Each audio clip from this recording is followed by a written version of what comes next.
জামাই বলেছিল হাঁসের মাংস খাবে, বলতে না বলতেই রাজহাঁসের মাংস রান্না করতে চলে আসলাম। তো শুধু জামাইয়ের জন্যই রান্না করব তাই কি হয়, বাসার সবার জন্যই আজকে আমি রাজহাঁসের মাংস রান্না করব। যদিও আগে আমি কখনোই এই রাজহাঁসের মাংস রান্না করি নাই। সো হ্যালো এভরিওয়ান, আসসালামু আলাইকুম। কেমন আছেন সবাই? আশা করি সবাই অনেক ভালো আছেন, আমিও অনেক ভালো আছি। আজ আমি এই ঠাডা পোড়া গরমের মধ্যে রাজহাঁসের মাংস রান্না করব। এখানে প্রায় 3 কেজির বেশি রাজহাঁসের মাংস আছে। তো আমি প্রথমে একটা চুলাতে প্যান বসিয়ে নিয়েছি, এর মধ্যে পরিমাণ মতো তেল, রসুন, কাঁচামরিচ, শুকনো মরিচ বাটা, আদা বাটা, ধনিয়া গুঁড়া, জিরার গুঁড়া, তারপরে হচ্ছে হলুদ, স্বাদ মতো লবণ সব একসাথে দিয়ে চুলার আঁচটা লোতে রেখে ভালো করে কষিয়ে নিচ্ছি। যখন এই মশলাটার উপরে লাল লাল একটা ঝাঁজ চলে আসবে তখন এর মধ্যে মাংসটা দিয়ে দিব। এর জন্য আমি চুলার আঁচটা ভালো করে একটু বাড়িয়ে নিলাম এবং এখন আমি এই মশলাটা ভালো করে কষিয়ে নিব, কারণ মশলাটা যত ভালো কষানো হবে রান্নাতে তত বেশি টেস্ট হবে।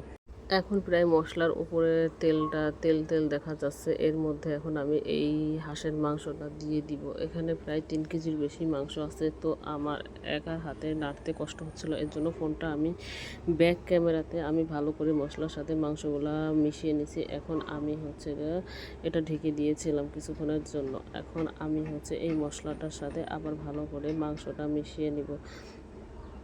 তো যেহেতু আমি একা একা ক্যামেরা ধরে রান্না করতেছি, এর জন্য অফ ক্যামেরাতে আমি কিছু কিছু কাজ করেও নিচ্ছিলাম। যদিও আমি রান্নাতে প্রথম এবং আমি খুব একটা ভালো রান্না পারি না। তো এই প্রথম শ্বশুরবাড়িতে এসে সবার জন্য রান্না করতেছি। এর আগেও অনেকবার এসেছি কিন্তু আমাকে দিয়ে কখনোই রান্না করায় নাই। বাট এইবার ভাবলাম যে একটু রান্না করা এখান থেকে শিখে যাই, কারণ বাসায় গেলে তো অনেক ব্যস্ত থাকি, রান্নাটা খুব একটা ভালোভাবে করতে পারি না। তো রান্না করতে করতে মনে হচ্ছিল যে একটু লবণ কম হয়েছে, এর জন্য একটু লবণ দিয়ে দিলাম এবং ভালো করে এখন এগুলো নেড়ে চেড়ে মিশিয়ে নিব।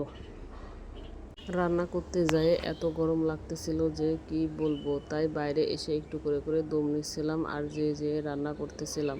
তো আমার এই কষ্ট দেখে আমার হাজব্যান্ড একটা চার্জার ফ্যান রেখে গেছে আমার জন্য, যে এই চার্জার ফ্যানে বাতাস নিতে বলেন। এত ভালো হাজব্যান্ড কোথায় পাবেন যে আমি রান্না করতেছি সে বারবার খেয়াল করতেছে, আর আমার কষ্ট হচ্ছে বিধায় সে একটা চার্জার ফ্যান আমার জন্য রেখে গেছে, যে এই চার্জার ফ্যান দিয়ে বাতাস নিতে আর রান্না করতে। সে যদি পারতো হয়তো বা আমার দিয়ে রান্নাও কখনো করাইতো না। বাই দ্য ওয়ে, কথা বলতে বলতে রান্নাটা প্রায় আমার শেষের দিকেই চলে এসেছে, কারণ হচ্ছে আমি রান্নাতে খুব একটা ঝোল রাখি না।